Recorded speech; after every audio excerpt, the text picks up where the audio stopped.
Movie decoder present करते हैं आज की मूवी शॉशैंक रिडेम्पशन। ये कहानी शुरू होती है कोर्ट रूम से, जहां एंडी नाम के व्यक्ति पर अपनी वाइफ और उसके बॉयफ्रेंड के खून का इल्जाम है। एंडी बाहर किसी बड़े बैंक का वाइस प्रेसिडेंट है और एंडी दोषी साबित हो जाता है और जज उसे उम्र कैद की सज़ा सुनाता है। एंडी को शॉशैंक जेल में भेज दिया जाता है और एंडी की यहाँ से शॉशैंक की कहानी शुरू होती है। शॉशैंक जेल एक ऐसी जेल है जहाँ उन व्यक्तियों को भेजा जाता है जो खतरनाक केस में पकड़े जाते हैं।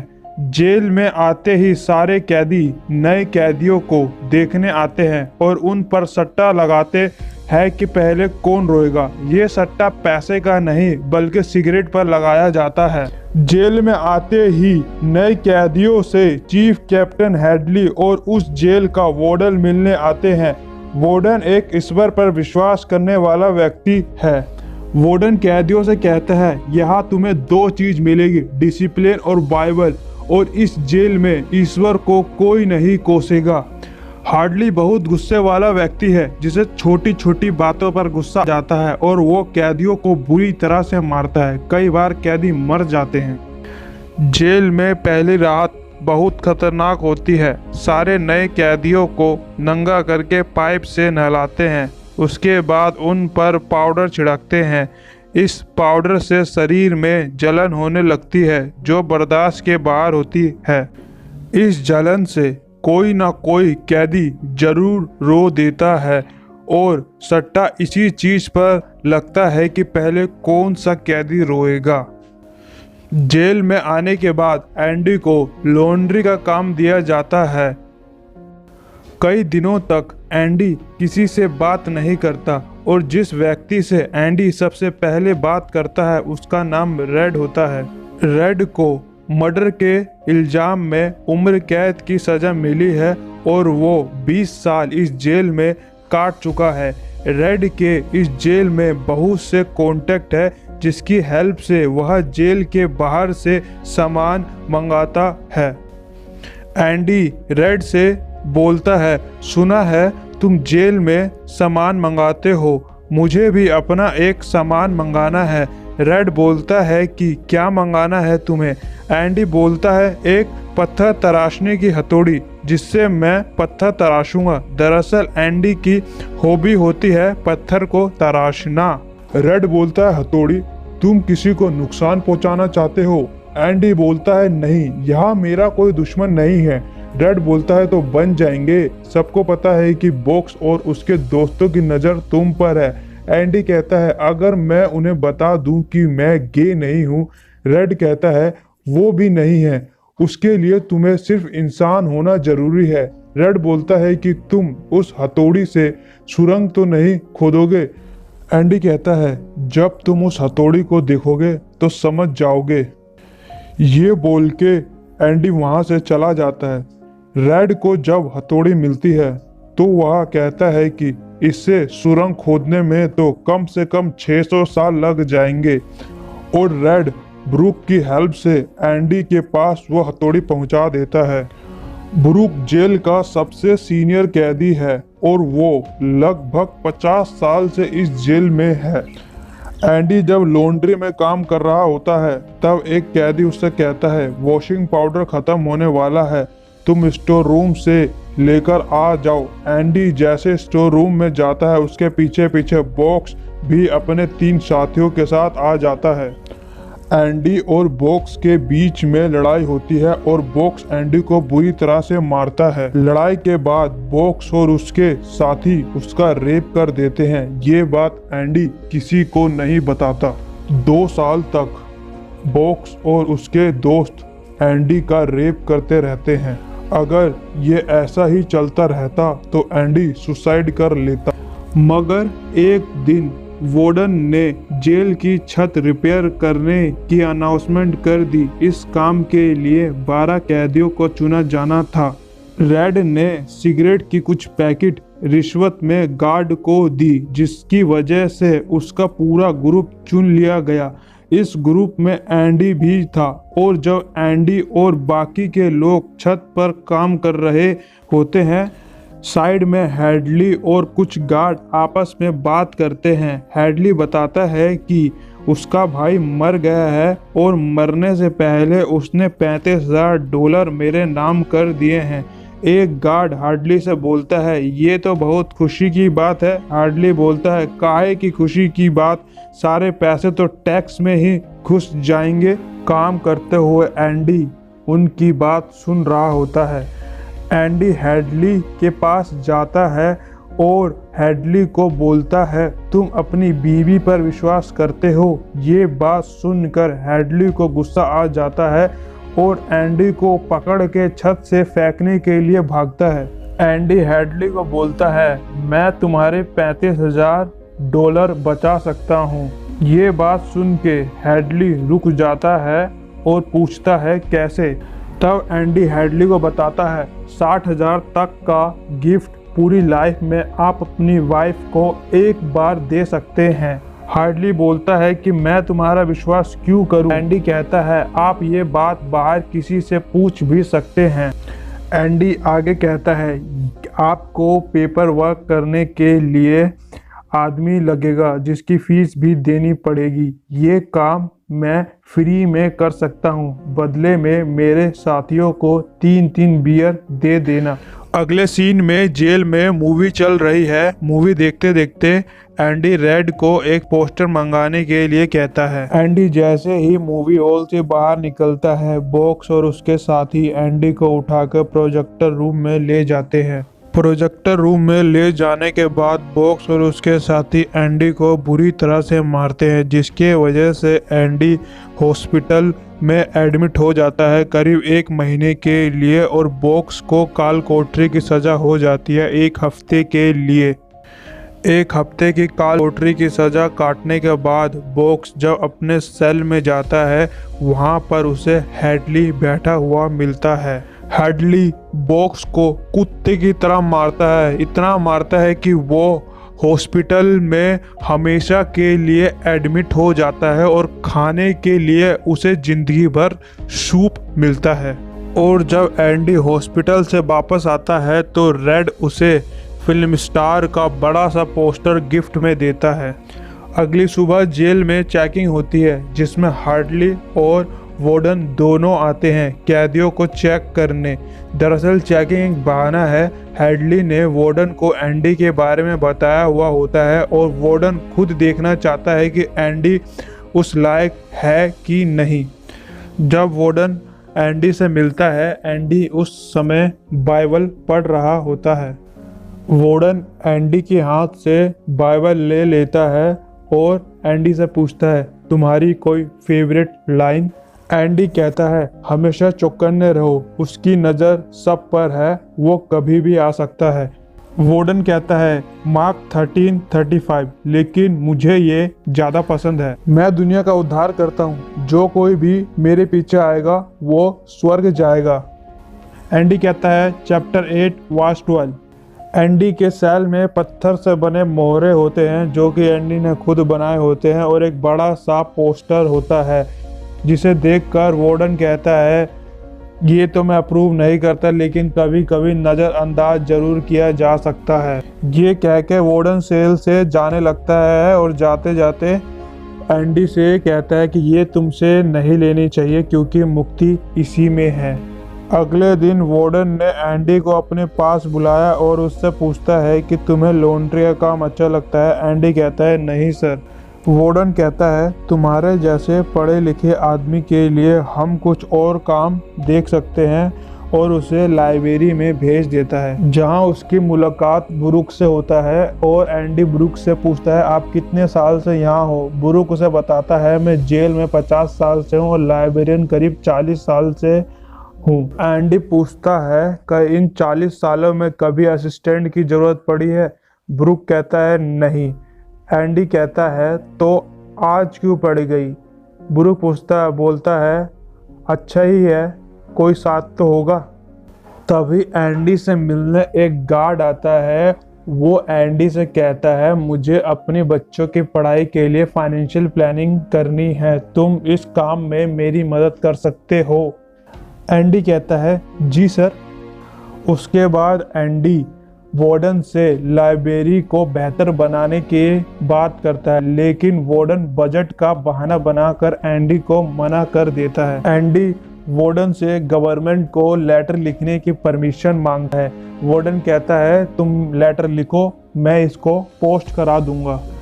और एंडी हर हफ्ते गवर्नमेंट को एक लेटर लिखना चालू कर देता है। उस साल एंडी ने जेल के आधे गार्ड का टैक्स रिटर्न फाइल किया था। उससे अगले साल वार्डन और सारे गार्ड का टैक्स रिटर्न और उससे अगले साल बाहर से आए हुए गार्ड का टैक्स रिटर्न फाइल किया था। एंडी का काम इतना बढ़ गया था कि टैक्स रिटर्न फाइल के टाइम एंडी को एक असिस्टेंट भी दिया जाने लगा। वो था रेड। एक दिन ब्रूक, जो इस जेल में लगभग 50 साल की सजा पूरी कर चुका है, वो एक कैदी के गले में चाकू लगा देता है क्योंकि उसकी सजा माफ हो गई है और बाहर नहीं जाना चाहता। उसे डर है कि वह बाहर जिंदा नहीं बचेगा क्योंकि उसे जेल की आदत हो चुकी है। वो उस कैदी को मारकर जेल में ही रहना चाहता है, मगर एंडी के समझाने की वजह से ब्रूक उसे छोड़ देता है। जैसा ब्रूक को डर था कि वह बाहर की दुनिया में जिंदा नहीं रह पाएगा, उसने आत्महत्या कर ली और फांसी लगाकर मर गया। अगले सीन में गवर्नमेंट ने एंडी को किताबें और $200 का चेक दिया होता है। एंडी कहता है, बस 6 साल ही लगे इसमें। एंडी किताबें और $200 का चेक देख के बोलता है, अब मैं हफ्ते में 2 लेटर लिखूंगा। और जैसा उसने बोला, वो हर हफ्ते 2 लेटर लिखना शुरू कर देता है। गवर्नमेंट को लगा हम एंडी को $200 में नहीं खरीद सकते, तो गवर्नमेंट ने एंडी को सालाना $500 देने का निश्चित किया और एंडी ने इन पैसों से अमेरिका की जेल की बेहतरीन लाइब्रेरी बनाई जहां पर म्यूजिक भी सुनने को मिलता था। एंडी ने इस लाइब्रेरी का नाम ब्रूक के नाम पर रखा। उसी वक्त वार्डन ने अपना इनसाइड आउट प्रोग्राम चलाया था। वार्डन ने कहा कि इस प्रोग्राम की हेल्प से हमारे कैदी बाहर की दुनिया में मेहनत करके कमाना सीख जाएंगे। सस्ती लेबर होने के वजह से वार्डन ने बहुत से कॉन्ट्रैक्ट अपने नाम करवा लिए। इस कारण वार्डन ने बहुत सारा ब्लैक मनी जमा कर लिया और वो सारे ब्लैक मनी को वाइट में बदलने का काम एंडी का था। एक दिन एंडी और रेड लाइब्रेरी में काम कर रहे होते हैं, तभी रेड एंडी को कहता है कि तुम्हें ये सब काम करते हुए डर नहीं लगता। एंडी कहता है, अगर जांच हुई तो ना मैं और ना वार्डन पकड़े जाएंगे क्योंकि ये सारा काम वार्डन के एक नकली पार्टनर के नाम पर किया जा रहा है जिसका नाम रैंडम स्टीव है। अगर जांच हुई तो पुलिस रैंडम स्टीव को पकड़ेगी। रेड कहता है, वो कौन है? एंडी बताता है, रैंडम स्टीव नाम का कोई व्यक्ति नहीं है, वो सिर्फ पेपर पर है। उसका ड्राइविंग लाइसेंस है, बर्थ सर्टिफिकेट है, पासपोर्ट है। अगर जांच हुई तो पुलिस एक ऐसे आदमी को ढूंढेगी जो है ही नहीं। रेड एंडी की बात सुन के बोलता है, यार तुम तो कमाल के हो। हम देखते हैं अगले सीन में टॉमी विलियम शॉशैंक जेल में 2 साल की सजा काटने आया है। टॉमी को चोरी करने की वजह से सजा मिली थी। टॉमी की एक छोटी बेटी भी है। जब टॉमी को पता लगा कि एंडी सबकी मदद करता है तो टॉमी एंडी के पास अपनी हाई स्कूल की पढ़ाई पूरी कराने के लिए मदद मांगता है। टॉमी एंडी को बताता है कि उसे पढ़ना लिखना नहीं आता। तब एंडी उसको पढ़ने लिखने में मदद करता है और उसकी हाई स्कूल की कोचिंग देता है। जब टॉमी अपना फाइनल एग्ज़ाम दे रहा होता है, वो उसका इतना अच्छा नहीं जाता तो टॉमी गुस्से में अपना एग्ज़ाम को डस्टबिन में फेंक देता है। एंडी टॉमी की आंसर शीट को डस्टबिन से उठाकर पोस्ट कर देता है। टॉमी रेड से बोलता है, एंडी इतना इंटेलिजेंट है तो वो यहाँ क्या कर रहा है। रेड उसे बोलता है, मर्डर। उसने अपनी बीवी और उसके बॉयफ्रेंड को गोली मार दी थी। उसकी बात सुन के टॉमी ने एंडी और रेड को बताता है कि करीब 4 साल पहले वो थॉमसन की जेल में था। वहाँ मैं किसी आदमी से मिला, उसका नाम प्लेज था। उसने बताया कि कई साल पहले चोरी करने वहाँ किसी के घर गया था। वहाँ मैंने एक औरत और आदमी को गोली मार दी। वो औरत किसी और की बीवी थी, किसी बड़े बैंकर की, और उस बैंकर को उन दोनों के मर्डर के केस में जेल हो गई। एंडी ये बात सुनकर वार्डन के पास भाग कर जाता है और जो टॉमी ने उसे बताया वो वार्डन को बताता है, मगर वार्डन उसे बोलता है, तुम टॉमी की बात पर विश्वास मत करो। एंडी वार्डन को जांच कराने के लिए बोलता है। वार्डन मना कर देता है। दरअसल वार्डन को डर है, अगर एंडी इनोसेंट साबित हुआ तो उसका काम कौन करेगा। एंडी वार्डन को बोलता है, अगर मैं जेल से बाहर गया तो किसी को भी तुम्हारे ब्लैक मनी के बारे में नहीं बताऊंगा। वार्डन उसकी बात सुन के उसे 1 महीने के लिए काल कोठरी में डाल देता है। इससे पहले 1 महीने तक किसी भी कैदी को काल कोठरी में नहीं डाला गया। इसी बीच कैदियों की चिट्ठी जेल में आती है। इसमें टॉमी का भी नाम आता है। एंडी ने टॉमी का जो आंसर शीट पोस्ट की थी उसका रिजल्ट आ चुका है और टॉमी पास हो गया है। ये खबर एक गार्ड एंडी को बताता है कि टॉमी पास हो चुका है। अगले सीन में वार्डन टॉमी को मिलने को बुलाता है और उससे कहता है कि तुमने जो एंडी को कहा था क्या वो सच था। टॉमी कहता है बिल्कुल सच था। वार्डन कहता है कोर्ट रूम में बाइबल पर हाथ रख के जज के सामने कहोगे जो तुमने एंडी को कहा था। टॉमी कहता है यस सर। टॉमी की बात सुन के वार्डन हेडली को इशारा करता है और हेडली टॉमी पर गोली चला देता है और टॉमी वहीं मर जाता है। इसके बाद वार्डन एंडी से मिलने जाता है और एंडी को बोलता है कि तुमने तो टॉमी के बारे में सुन ही लिया होगा। एंडी वार्डन की बात सुनकर बोलता है, आज से मैं तुम्हारा काम नहीं करूंगा, जिससे कराना है करा लो। वार्डन एंडी की बात सुनकर कहता है, मैं तुम्हारा जीना हराम कर दूंगा, तुम्हारा रेप होगा, तुम्हारे दोस्तों को मारा पीटा जाएगा और जो तुमने लाइब्रेरी बनाई है उसमें आग लगा दी जाएगी। वार्डन गार्ड को कहता है, इसे सोचने के लिए 1 महीना और बंद करके रखो इस काल कोठरी में। 1 महीने बाद एंडी और रेड मिलते हैं, जहां एंडी रेड को बताता है, मैंने अपनी बीवी को नहीं मारा और जो भी मैंने गलती की थी उसके लिए मैं बहुत सह चुका हूँ। रेड कहता है, मुझे पता है एंडी। एंडी रेड से पूछता है, रेड अगर तुम यहाँ से बाहर निकले तो तुम कहाँ जाओगे। रेड कहता है, मुझे पता नहीं अभी। एंडी कहता है, पता है मैं कहाँ जाऊँगा, जवातीन्यू। रेड पूछता है, ये कहाँ है। एंडी बताता है, मैक्सिको में, समंदर के पास। वहाँ जाकर मैं एक छोटी सी बोट खरीदूंगा और एक छोटा सा होटल खोलूंगा। रेड कहता है, एंडी होश में आओ, मैक्सिको बहुत दूर है और तुम यहाँ। एंडी रेड की बात सुन के कहता है, तुम सही हो रेड, मैक्सिको बहुत दूर है और मैं यहाँ। ये बोल के एंडी वहाँ से जाने लगता है। तभी एंडी वापस रेड के पास आके बोलता है, तुम मेरा एक काम करोगे। रेड बोलता है, हाँ एंडी जरूर, बोलो। एंडी कहता है, जब तुम इस जेल से बाहर निकलोगे तो बक्सटन में जाना। वहाँ एक बड़ा मैदान है जिसकी दीवार पत्थर की है। वहाँ एक बड़ा सा पेड़ भी होगा। पत्थरों के दीवार के बीच तुम्हें एक काला कलर का पत्थर मिलेगा, एकदम काला। उस पत्थर के नीचे जो गड़ा है वो निकाल लेना।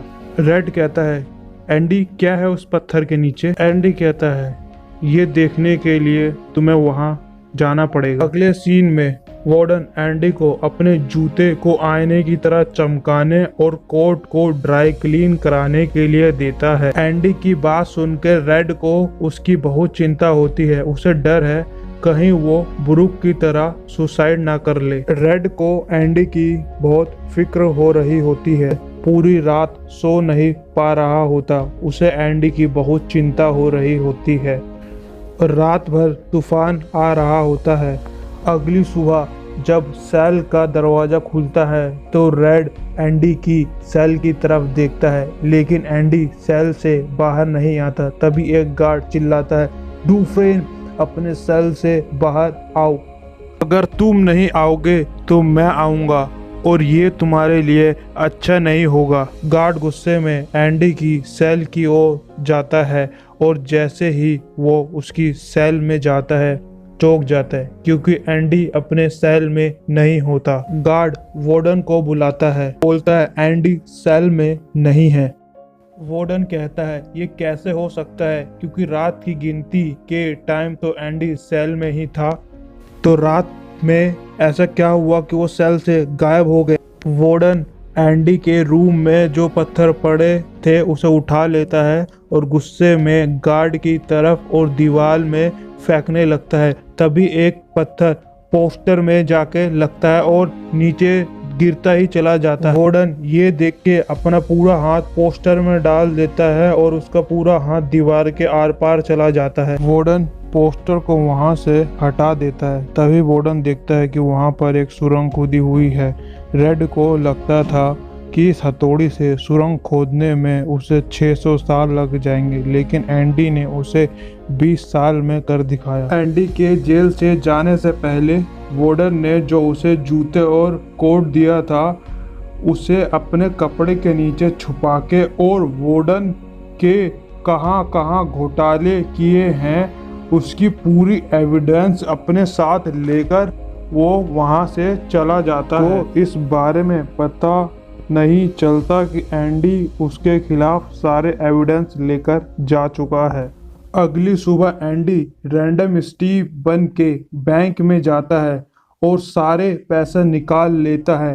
एंडी लगभग 12 बैंकों में जाता है और करीब 3 लाख डॉलर निकाल लेता है और वहां से चला जाता है मैक्सिको।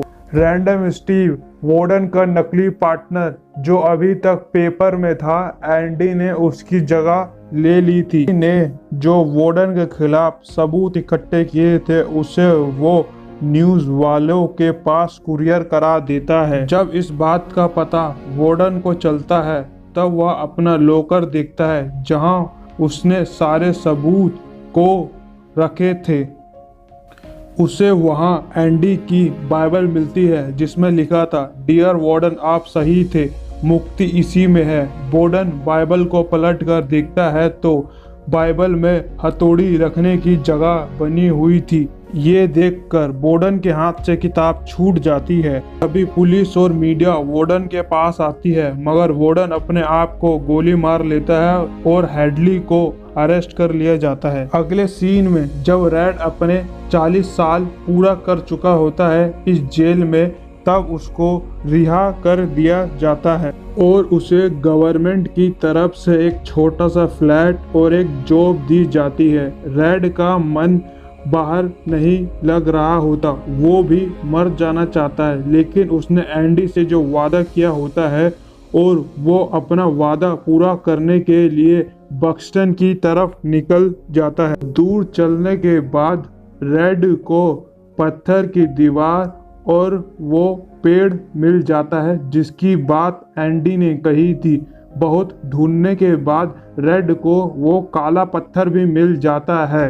रेड उस काले पत्थर के नीचे खोदने लगता है, तब उसे एक बॉक्स मिलता है। बॉक्स में कुछ पैसे और चिट्ठी मिलती है जो कि एंडी ने लिखी थी। रेड उस लेटर को पढ़ता है। उसमें लिखा होता है, डियर रेड, अगर तुम इस लेटर को पढ़ रहे हो तो तुम जेल से बाहर आ गए हो। तुम्हें उस शहर का नाम तो याद है ना जो मैंने तुम्हें बताया था? मैं तुम्हारा इंतजार कर रहा हूँ। ये बात पढ़कर रेड मैक्सिको के लिए निकल जाता है और उसकी मुलाकात एंडी से होती है, जो नाव को ठीक कर रहा है, और दोनों मिलते हैं और यही मूवी यहाँ पर ख़त्म हो जाती है।